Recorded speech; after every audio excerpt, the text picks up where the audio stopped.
So sensory thresholds, I had not heard of this. What exactly is this? A sensory threshold, the fancy definition, is the amount of stimulation required for the brain to receive input.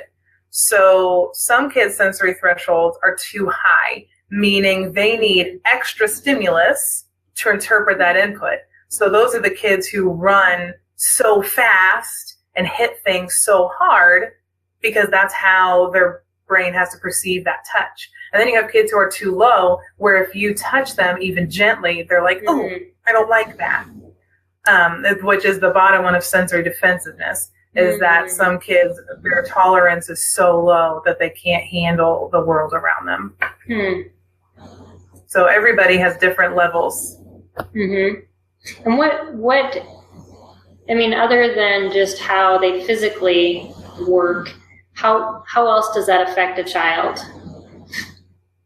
It prevents them from being able to participate in their environment. And like we talked about earlier, it prevents them from learning, because if they can't have their sensory needs met, like if you have a child with a high threshold and you're telling him to sit down and do his work, if his body is telling him that he's not getting enough input from sitting in that chair physically, he's not going to hear a word you say.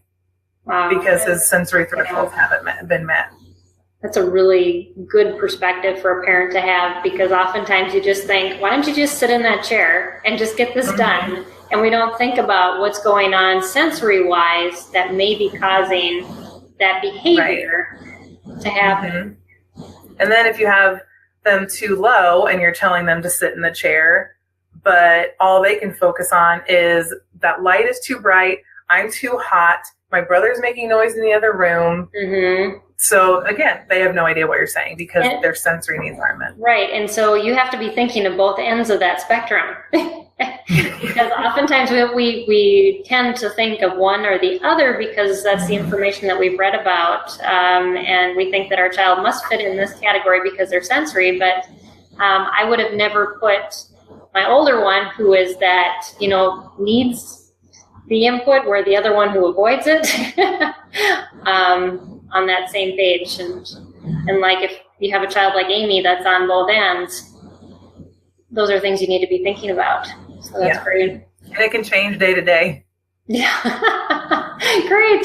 Keeps us on our toes, right? Exactly.